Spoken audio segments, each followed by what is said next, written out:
শুভ সকাল বন্ধুরা, সকলে কেমন আছো? আশা করি সকলে বাইরে আছো। দেখতেই পাচ্ছ বাইরের ওয়েদার এখন প্রায় 6টা বাজে, হালকা কুয়াশাচ্ছন্ন আছে আজকে। আর এই যে মায়ের দিকে সকাল সকাল টিফিন বানাচ্ছে, আমি রুটিগুলো বেলে দিয়েছি, মা ভেজে নিচ্ছে, আর ওদিকে বেগুন ভাজা বসানো আছে। যেহেতু আজকে বাবা চলে যাবে তাই সবারই একটু মন খারাপ, বিশেষ করে মা আর শ্রুতি সোনার বেশি মন খারাপ। ও আজকে ওই কারণে সকাল সকাল উঠে পড়েছে। আর এখানে বাবার জন্য আলাদা একটু মাংস তরকারি করে রেখেছি। আর এই পাশে যে একটু ভাজি, এগুলো আজকে টিফিনে বাবাকে দিয়ে দেবো প্যাক করে। ঘরে চলে এসেছি, দেখো শ্রুতি সোনার বিছানা এখানে, কিন্তু ওখানে নাই, ও আছে আমাদের বিছানায় যে নিচে। ওনার বিছানা ওনার পছন্দ না, ওনার আমাদের বিছানাই পছন্দ। এই দেখো খেলা আরম্ভ করে দিয়েছে, সে কোন ভোরবেলা উঠেছে আজকে। এতক্ষণ ওর বাবার সাথে খেলছিল, ওর বাবা যেহেতু ওর দাদুকে দিতে যাবে তাই ও এখন একা একা খেলছে। দেখি খেলতে থাকুক, আমি এই ফাঁকে বিছানাগুলো পুরো গুছিয়ে নিই। এই যে বাবা এখন বেরিয়ে পড়ছে, মা আর ও পৌঁছে দিতে, মা রাস্তা পর্যন্ত পৌঁছে দিতে যাচ্ছে, আর ও বাবাকে পুরো পৌঁছে দিয়ে তারপরে আসবে।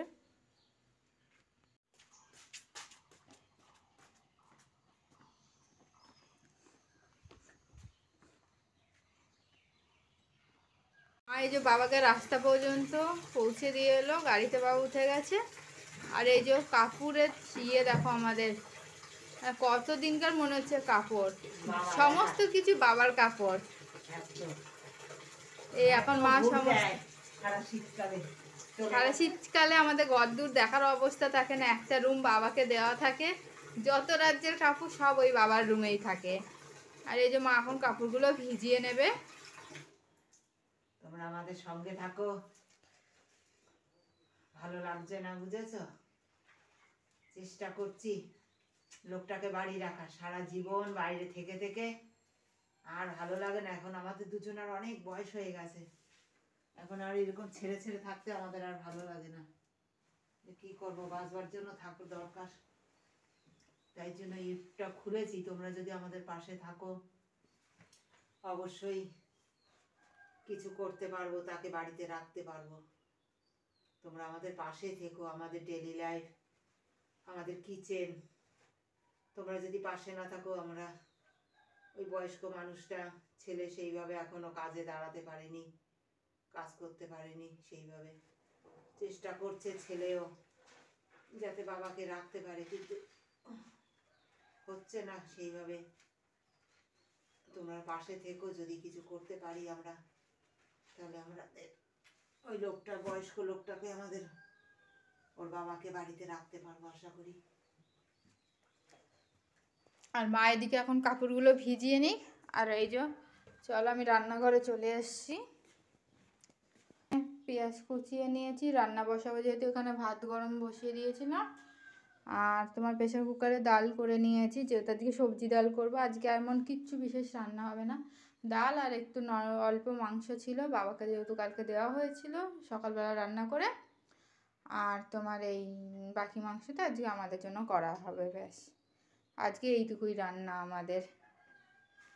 তোমাদের তো বললাম ডাল সেদ্ধ করে নিয়েছি, তারপর দেখলাম অনেক সবজি কালকে ভাজির বেঁচে গিয়েছিল, দিয়ে ভাবলাম সবজিগুলো দিয়ে কী করব, তাই সবজিগুলো সেদ্ধ করে ডালের মধ্যে দিয়ে দিয়েছি, সাথে দুখানা বড় বড় টমেটো দিয়ে দিয়েছি। এই দেখো, তারপরে হচ্ছে কি না ভাবলাম যে প্রত্যেক দিন তো একভাবেই তোমার সর্ষে ফোড়ন আর শুকনো লঙ্কা ফোড়ন দিয়েই সবজি ডাল খায়, তা আজকে একটু অন্যরকম করব। এই যে তেলের ওপর শুকনো লঙ্কা আর সর্ষে দিয়ে দিয়েছি, আর অনেক খুঁজে মাত্র এই কথা কারি পাতা পেয়েছি আমি, তাই আজকে কারি পাতা দিয়ে সবজি ডালটা আমি করবো। হয়ে গেছে, এবার আমি ডাল দিয়ে দেবো, ব্যাস আমার তৈরি হয়ে গেল আজকে সুস্বাদু কারি পাতা সর্ষে ফোড়ন শুকনো লঙ্কা ফোড়ন দিয়ে সবজি ডাল। দেখা যাক এর টেস্ট কেমন লাগে। তোমাদেরও যদি মনে হয় কারি পাতা দিয়ে ফোড়ন দিয়ে খাবে, অবশ্যই ট্রাই করে দেখতে পারো। ওকে স্নান করানোর পর আমরা কিন্তু কেউ ঘরে ছিলাম না, যেহেতু আমি আর মা দুজনেই বাড়ি আছি। মা বাইরে বাগানে শাক তুলতে গেছে, আর আমি এই যে তোমার রান্নাঘরে কাজ করছিলাম, এসে দেখো একা একা কি সুন্দর খেলা করছে এই ফুলটার দিকে তাকিয়ে, দেখো। এই যে ছাদ থেকে মা হাফ বাবার কাপড় তুলে নিয়ে এসছে, ওই যে ওখানে মা গুছাচ্ছে, আর কিছু অগোছানো আছে ওইগুলো মা এখন বের করছে। এই দেখো খাট ভর্তি কাপড় এখনো ছাদে আছে, তোমাদের তো দেখানোই হলো যে আজকে পুরো মনে হয় 1 মাসের কাপড় কাচা হয়েছে বাবার। এখন প্রায় 6:45 বাজে, আমি এই যে বাইরে চলে এসেছি, দেখো বাইরের ওয়েদারটা আজকে মনে হচ্ছে বিকাল হয়তো 4:30 থেকে 4:45 বাজে।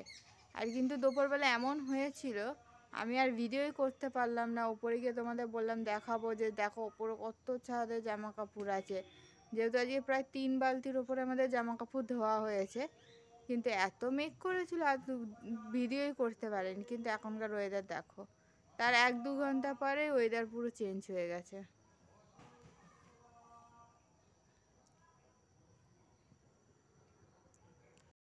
দেখো বন্ধুরা, দাদু চলে গেছে, দাদু জায়গা দখল করে নিয়েছে। ঠাম্মির পাশে শুয়ে শুয়ে। ঠাম্মি এদিকে ব্যায়াম করবে, আর ওই যে ঠাম্মির পাশে শুয়ে পড়েছে। দেখো তুমি দাদু জায়গা দখল করেছো। হ্যাঁ, দাদু জানে তুমি দাদু জায়গা দখল করে নিয়েছো। বলো আমি ঠাম্মির একাকিত্বটাকে দূর করছি গো বন্ধুরা। ঠাম্মি একা একা তো, তাই ঠাম্মির সঙ্গে থেকে আমি একাকিত্বটা দূর করছি। তুমি কিছু বলবা? বলবা তুমি কিছু, কি বলবা বলো? বলো কি বলবে তোমাদের, বলো কি কত বলবো। কিছু বড় বড় চক করে বলবে দেখো। তাহলে আমি আর কদিন পরে কথা বলবো তো তোমাদের সাথে। পুচকু সোনা দিকে মায়ের কোলে দোল খেতে খেতে ঘুম দিচ্ছে, আর আমি রান্নাঘরে চলে এসেছি। এই যে রাতের জন্য পেঁপে সেদ্ধ দেবো, কালকে কচুর তরকারি হবে। আর এই পালং শাক কেটে নিচ্ছি, পালং শাকের একটা নতুন রেসিপি তোমাদের সাথে খুব শীঘ্রই শেয়ার করব। আর এই যেদিকে দুধ বসিয়ে দিয়েছি, আর আমি আজকে আমার ভিডিওটা এখানেই শেষ করছি। যদি তোমাদের ভালো লাগে অবশ্যই আমাদের চ্যানেলকে সাবস্ক্রাইব করো, লাইক করো, শেয়ার করো এবং আমাদের পাশে থেকো আরও নতুন নতুন ভিডিও পাওয়ার জন্য।